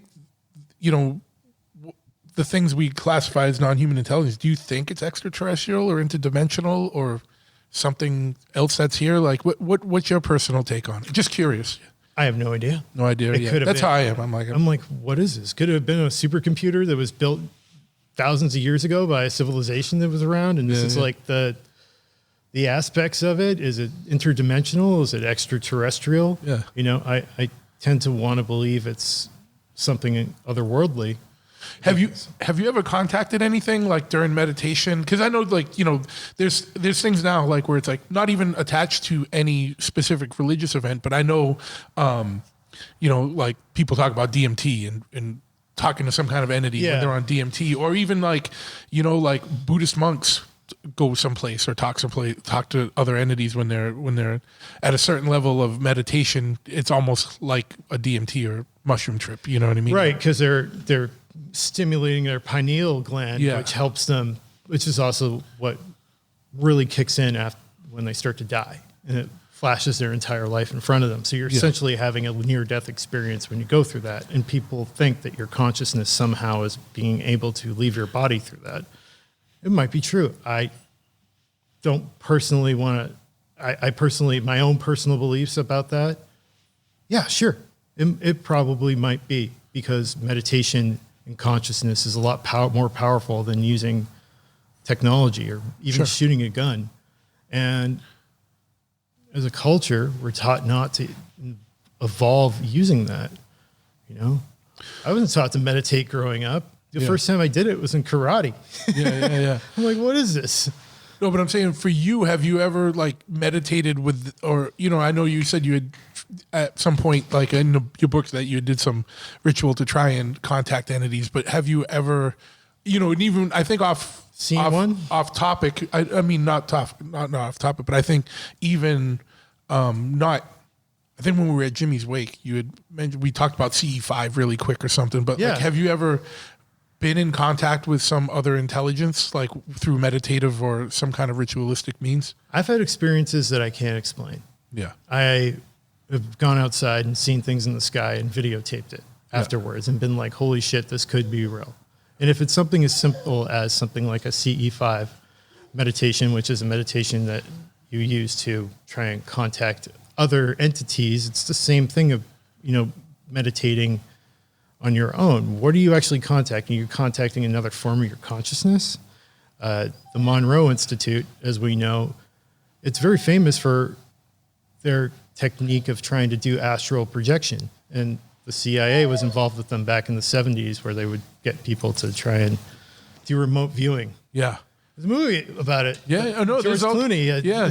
And anyone thinks that that's all weird or conspiracy. I mean, that's all declassified. You know what I mean? It is. Like the CIA was involved in all kinds of astral projection, remote viewing, all kinds of things that you know, are typically labeled occult practices. You know what I mean? And all occult means is like secret knowledge or unknown knowledge, or, you know what I mean? It doesn't 100%. But it's spiritual. Yeah. And Jack's trying to talk about it. Jack's into it. What do you think, buddy? He's like, I don't know. No. but yeah. So yeah, and for anyone that when we say CE5, that's in the world of UFOs. That's not a satanic thing. No, it's not. It's a practice made by a doctor named Dr. Stephen Greer. He came up with it, and he still practices it to this day. And they have an app where you can get guided through it. It's a great guided meditation. Guided meditations are amazing. Yeah. I discovered them during COVID. I had not known about one until I was 40 years old. Yeah. Like doing that by myself, like a guided meditation, whether it was online with somebody or something like that, that helped me focus better in the day. It helped me get through my day. Sure. You know, people do it all the time, especially endurance runners, people that are bodybuilders, you know, people that are successful. That's your spiritual side. And that's a lot different than believing in something, a deity. Yeah. I think that's completely fine if you are involved in something like Satanism to do. Yeah.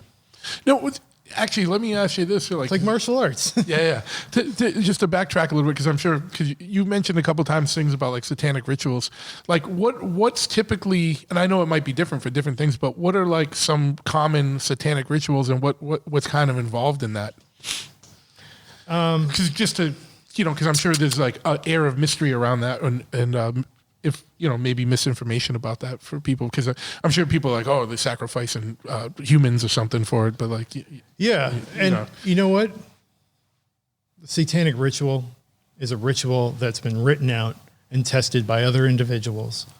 It could be a destruction ritual, which is my favorite ritual. It's like taking something, writing it down on a piece of paper that you want to forget, and then burning it. And burning it in a sense where it's ritualistic. You know, some people might take that and put a more theatrical sense into it, where it's put into a bowl and then dipped in something else and then burned or buried. And that's the way ritual is. It's a way to really erase something like that from your memory. That's important. So like a bad memory or a traumatic event or something. This is why I also burn the Bible, because that's a traumatic event for a lot of people. Sure. And it's, very striking visual for people, especially like a normal society. It really is. Whether someone's a Christian or not, it's probably a pretty striking image, right? 100%. I think that doing a ritual is a good way of helping your mental health.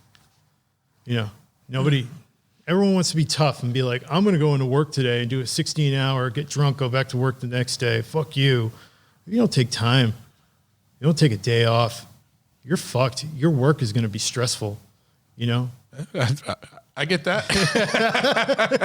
You're going to fuck it up. And you're going to be in trouble because you fucked up something for a client. And that's going to cost you a failure.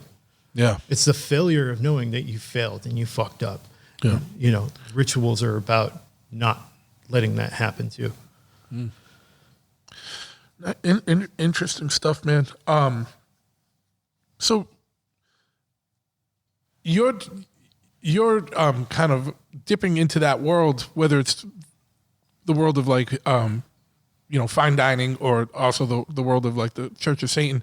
You've had some good adventures and an interesting life. Like in your book, like, there's a lot going on, and you've been at all kinds of like interesting events, or like hung with interesting people and stuff. Like, anything else on your journey that like stories that pop out, or interesting things that you want to share, or things that we didn't talk about. 100%. I got great stories. I know, man. That's what I'm saying. Like, anything you wanted to talk about that we haven't already hit on? Because, I think we've talked about all kinds of shit, man. We've talked about Satanism. We talked about chef stuff. We've talked about alien stuff. We have alternate theories of past human societies and more advanced societies. And notice that nothing I'm believing in is technically paranormal, which is like fairy tale. Yeah. So we had talked about that real quick earlier. Like, I also keep those personal beliefs separate from what I do in Satanism. Like, sure. It's just because it's personal to you, right? Yeah, it is. What were you talking? You had mentioned something earlier about like dispelling like thoughts of like paranormal stuff. You were saying something earlier like that, or when you just said now, like, notice none of this was paranormal. Like, can you fantasy? Okay, fantasy. Like, you watch the X-Files. There's that episode where there's satanic cults and there is a demon inside of somebody. Just a little closer. Oh, sorry. Yeah. Something like that. That's bullshit. Exorcisms. That's fairy tale shit. Yeah. To me, like, what is real there? Someone's just making money off of that. Okay. It's showmanship. So you don't believe in like demonic possession? No. It's mean to demons say that. What if it's, Yeah, no, I'm just curious. Like, what? Like, you know what I mean? It's like I think that. Is that like a mental illness? Demon. I would call it mental illness, untreated mental illness. If somebody is acting like that, you really should take them to a medical professional and not call your priest and have them come over and do something to try and fix them. Because most likely that person is going to end up hurting themselves or somebody else around them at some point of their lives. Yeah.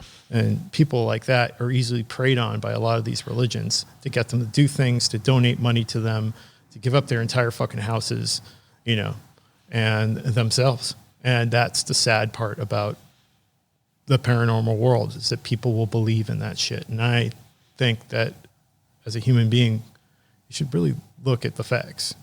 Yeah. So what are your thoughts on like ghosts and things like that? I mean, personally? Yeah, personally. I'm probably going to get in trouble with some people for saying this, but no, it's fine. I mean, I don't know, but I've seen some shit. Okay. I can't explain. Yeah. I've seen weird shit. I don't know what it is. Yeah. I can't say that they were past humans or if it's a crossover into like another dimension Sure. or something. But, paintings or dry erase boards don't just fly off a fucking door and hit the other wall across the hall. Yeah, I'm yeah. in college being like, what the fuck did I just see? Yeah. Could be, I don't know, an energy portal. I don't know, man. It's just unexplained. It needs to be scientifically proven. But for now, there's a fantasy world of it. And I like watching movies that are based around that. Like I watch horror movies all the time. Yeah. I know it's all bullshit. Yeah, it's entertainment, not science. It really is. Yeah. It's fun. It's very interesting to me. I didn't realize that how really non-theistic this branch of Satanism was. You know what I mean? Like, because there's so much imagery that involves, you know what I mean, like dark things, I guess, for lack of a better word. You know what I mean? Like dark entities. Yeah. But it's like, it's just that, right? It's a way of showing compassion to each other around you and getting through your own problems and trying to erase them from your lives a lot of the times. Yeah. A lot of us have been through some shit. Sure. We want to forget it. Yeah. Yeah, it's interesting. I didn't realize, because it's so tied to like devils and demons and fucking, you know what I mean? Like, and just things like that. It's very interesting that it's not. Are there like kind of rogue branches of Satanism that do get more involved in that stuff? You know what I mean? Like there are. I don't really pay attention to any of them. Okay. It's just bullshit to me. Yeah, it's all crazy stuff. And it's usually by somebody who's not very mentally stable and they're writing something for attention. Yeah. I see a lot of that.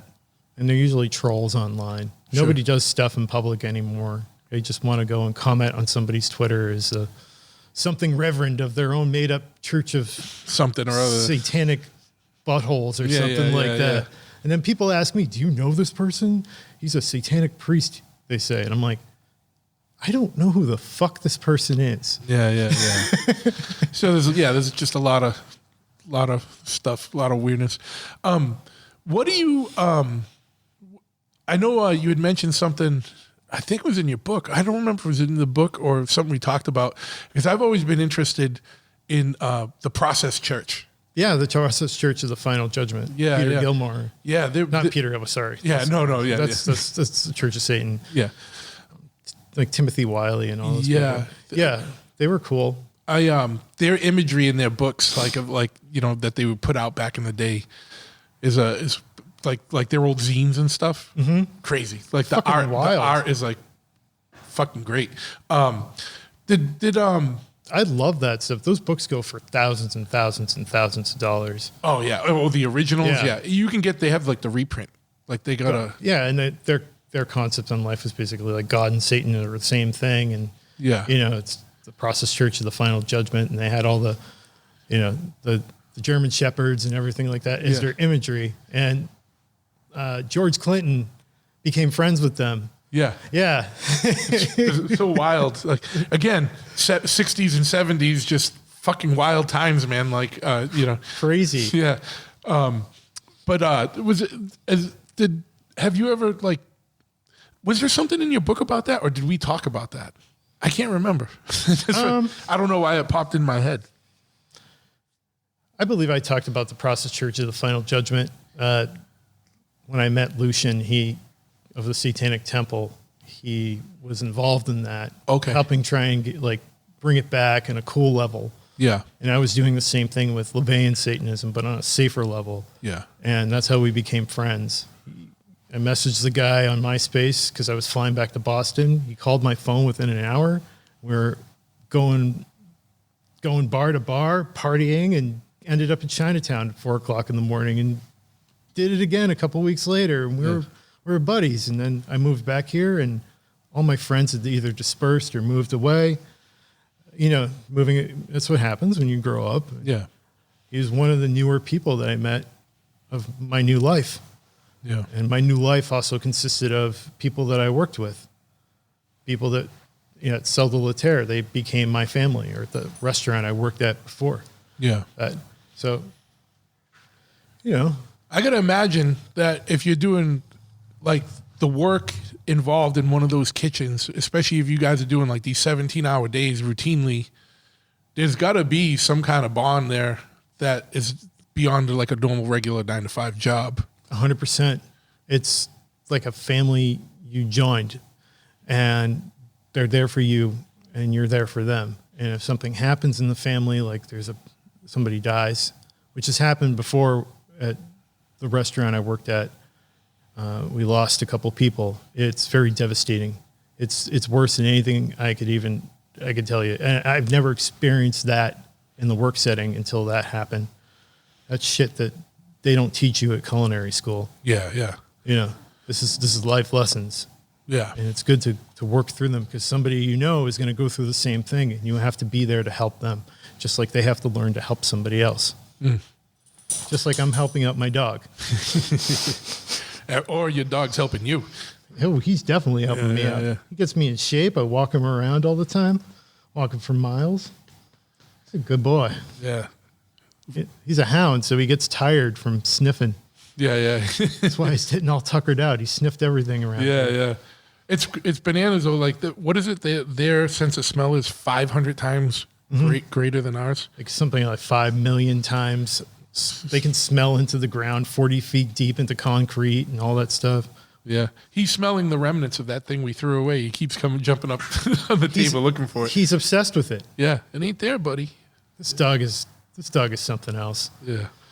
So, it's, I think a lot of Satanists, they say that they're involved in like animal cruelty and stuff like that's absolutely fucking bullshit. All Satanists I know, most of them have either been vegetarian or vegan, and they all love animals. I think anybody that we talk about evil, anybody that treats an animal poorly or hurts something, they're innocent creatures that brought into our lives, and we're here to help them grow and live a wonderful life. And that's evil when people do that. Sure. But then again, that's part of you working the board now, buddy? He's sniffing the board. Yeah. This guy's too much. But I guess that's, again, part of the misconception, right? Like, that it's animal or human sacrifice and blah, blah, blah, and just cruelty and evilness and stuff, or it's... All animals are created sacred. Even Anton LaVey talked about it. That was one of his most important points. The guy had a fucking lion. Togar. Yeah. Again, 60s and 70s, the shit you could get away with. I know. This guy's going to the grocery store with this fucking lion. Fucking bananas, man. Like, I was born in the wrong period, man. I wish I was like 23 or something in like 1966. You know what I mean? Like, me too. I kind of wish it now. Yeah. It's just... Things were a lot expensive. The motorcycle world was infinitely cooler. Like, fucking... The world was less was more free, believe it or not. You know what I mean? It was. There was less government regulation on every fucking aspect of your life. Like, a lot more compassionate people back then. There was a lot more. Yeah, but there was also a lot more fucking dumb shit too. Like, there was. But they regulated it, and that's what ended up happening. That's life in this country, unfortunately. So what's next, man? You got you always seem to have something. I'm writing another book. It's called Befana. It's based off of this fairy tale and Italian culture of a witch. It usually comes around Christmas time and gives you out treats and stuff like that. And I'd worked in the North End for 3 years. I loved it there, and there was all these talks about it over the years, and I fucking love the North End. It's my favorite place to go in Boston. If you're not from Boston and you're coming to Boston for some reason, go eat in the North End. You can pretty much go anywhere. Just walk down Hanover Street and then just walk around a few block radius and just go in one place. You will not be upset. 100%, especially if you're coming from New York. Their little Italy is a lot different than ours. Yeah. Ours is more like preserved. Yeah. I love that. It's like one of the last sections of town that has kind of stayed, hasn't gotten corporatized yet. It hasn't, because they're, and they won't. Like, people are dug in there. Like, they ain't going. Yeah, the business association there, everybody there, the owners, the homeowners associations, all of them, they do not want anything corporate coming in. It's fucking great. I love it. Yeah. Chinatown, some of that's still there. It is. But those two sections of town, they're the least gentrified, least corporatized, least, sterilized areas. 100%. I do think that, Alston, it's sad what's going on with the community there, but I think it will bounce back in some sort of a way. I hope there's a revival of, or not I don't know what the right word is, but there's a rebellion against fucking, gentrification. I think, the city definitely needs to look at that. They're destroying a lot of the arts. I mean, Great Scott is a fucking Taco Bell, dude. Like, it's so fucking weird. That's the biggest. I have no idea what's going on there. It's the biggest slap in the face. You know what I mean? Like, not that I went to a ton of stuff at Great Scott, but it was a good fucking venue. You know what I mean? Like, it was fucking awesome. Yeah, it's fucking. You played there. You're playing to your family, your friends. It was your, there was no backstage. Everybody that played there were just, out and about. Yeah, out and about. It was a different kind of place. There was no bullshit, ego, rock star shit going on there. It was awesome. It was a different kind of club. I miss it. Yeah. Yeah. I mean, the problem is, right, is like, if you look at Boston or New York, or most cities, like in the 70s and 80s into the early 90s, there was a lot more grit. There was. And that's a good thing and a bad thing, right? Like, there was a lot more crime. There was a lot more grit.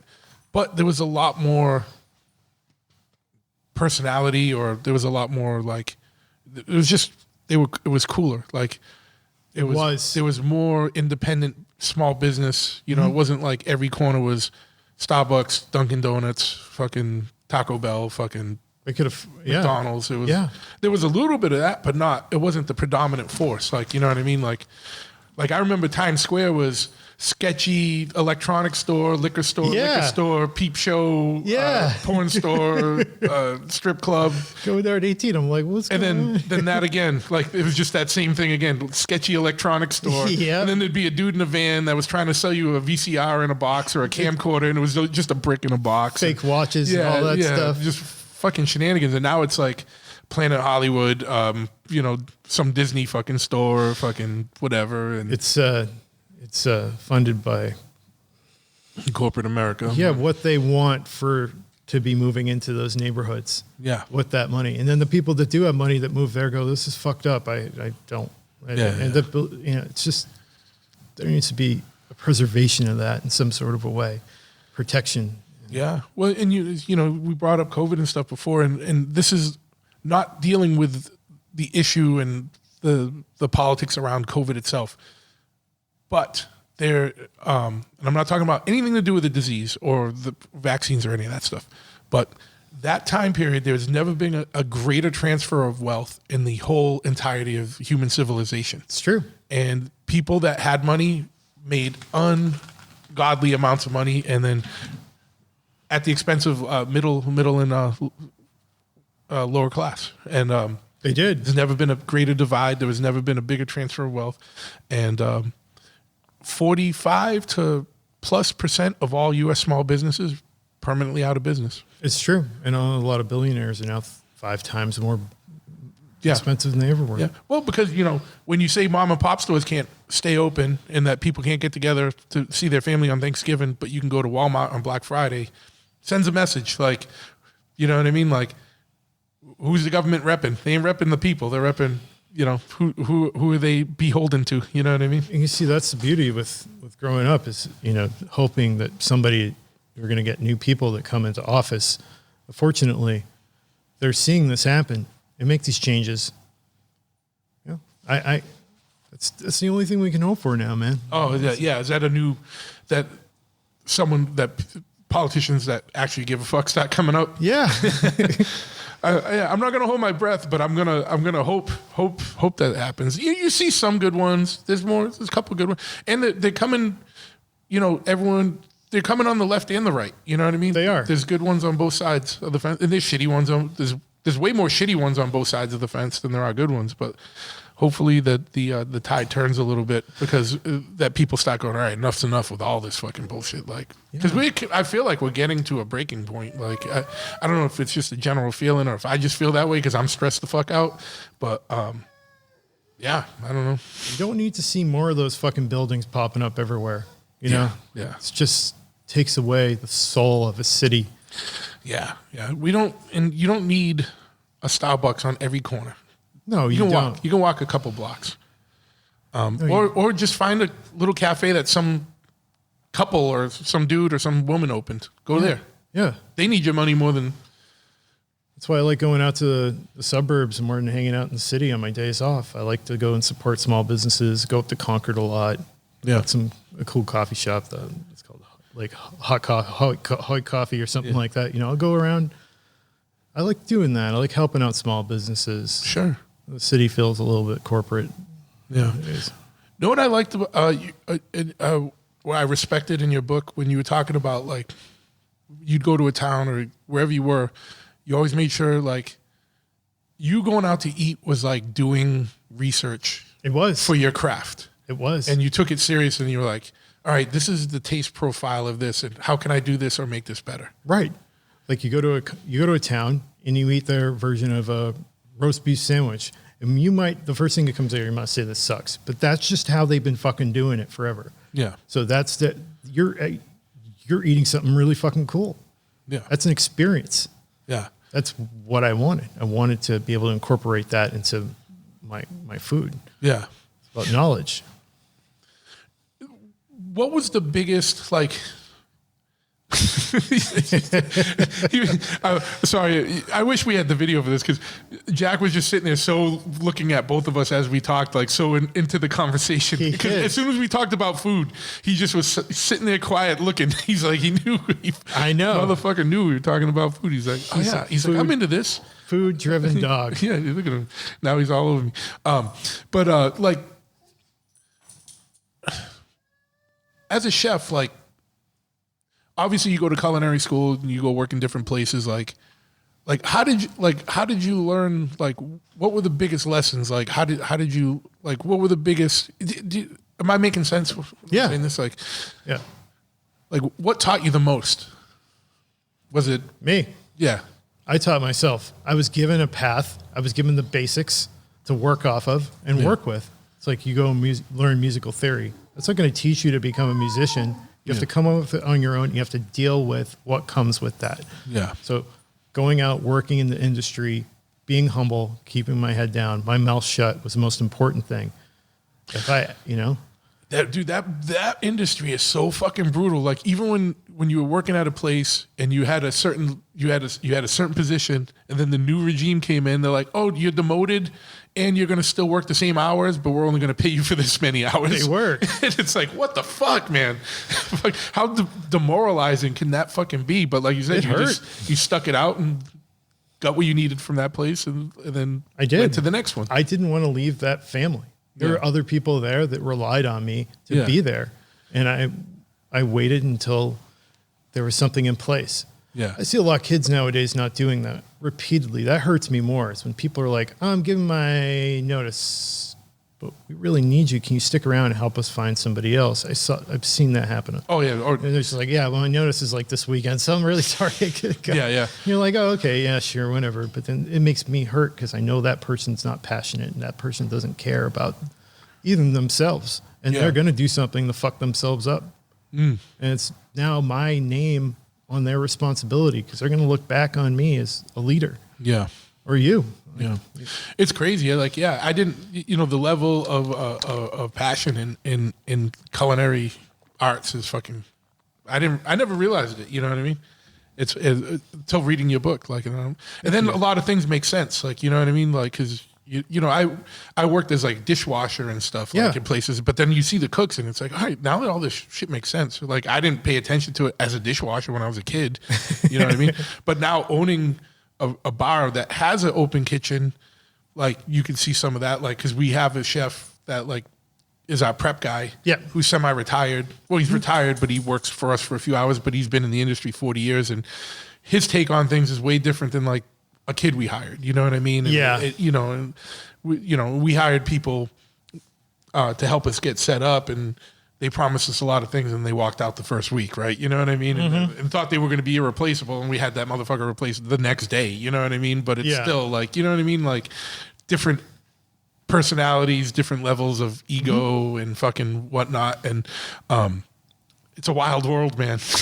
That's why I look at people and I say, it's time for you to grow.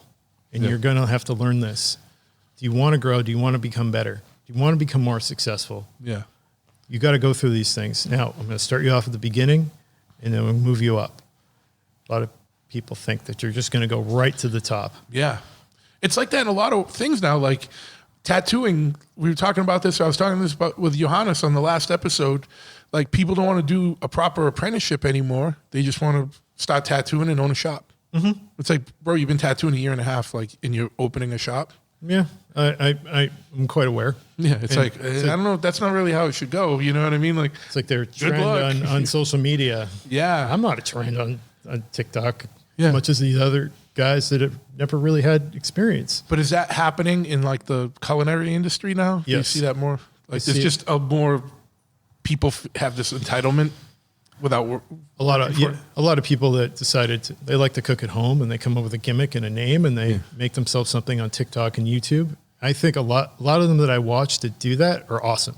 Yeah. I think there's also those people that are doing it, monetizing it. Yeah. And people are looking up to those people as actual leaders. And that's fucked.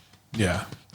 Yeah. It's, like I said, like, the thing that's given to you is never respected as much as the thing you earned, like, or appreciated. And, there's a lot of people that trying to circumvent the earning part and just going right to the receiving part of things. Mm-hmm. And that's why you have so many people that appear and disappear, because they only in there for a moment. It's in the music industry too. Yeah. When the well dries up, they're onto something else. Exactly. Yeah. It's a wacky world, man. I think we're gonna have to do another one, man, where we get into some of the wacky stories and the fun stories. We are, because this is a little heavy podcast, I think. Yeah, this is good. We got a heavy conversation, and we had some comic relief and input from Jack over there. It's the best thing in the world. I'm actually proud that I brought him. Yeah, when you were like, "Can I bring my dog?" I'm like, "I don't know, of course." You're like, he can be loud, and I'm like, he's just gonna contribute. He's just chilling. He did, yeah. He's been good. He's not eating anything that can hurt him. No. He's just investigating around. He just found that one thing that we couldn't let him have. Oh, and the nail. Yeah, he couldn't have the nail. Yeah. What are you doing? Good boy. He's interested. He'll sleep well tonight because he's gonna. He will. You got He's hungry. Overloaded with I don't know. You smashed that bag of bacon treats over there. Oh, he did. You might have to deal with some loose stools later. I know, man. The thing's moaning at dog. Yeah, like I said, yeah. With Grim is 12 and requires a lot of care, man. But yeah, don't mind doing it. But it's like, well, it's good that you're doing that, and you're giving that dog a quality of life that somebody else wouldn't be able to provide. Yeah, just like, I don't know if anybody would put up with Jack. Why, man? He's easy, man. He's good. He's a good boy.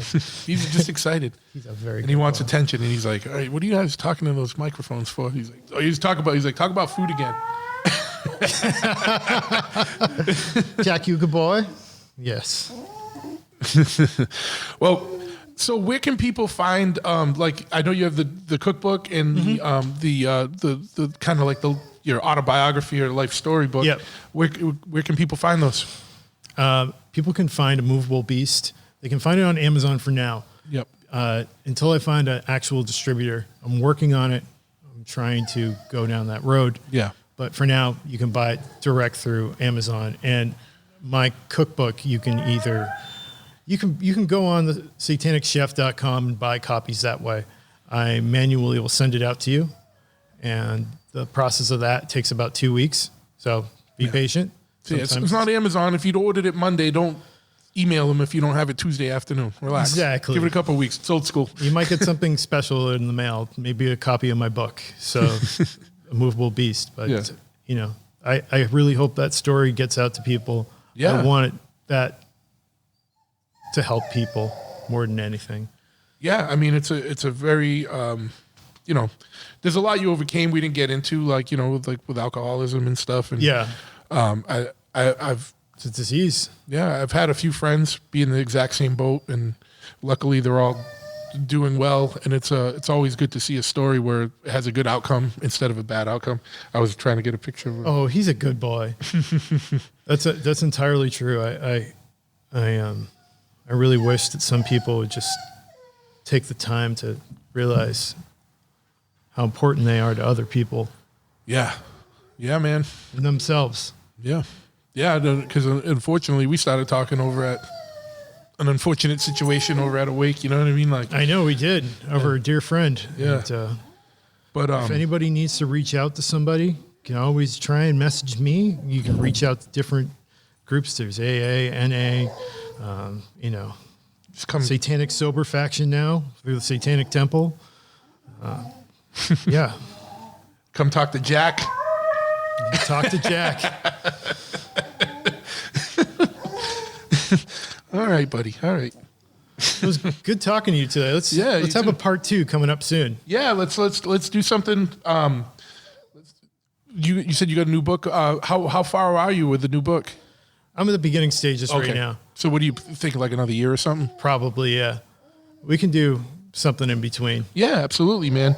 And what we'll do is after we get this will come out, and then we'll get some feedback and see what people want to hear more about. Okay. Get into some good Danzig stories, man. Yeah, those are fun. Yeah.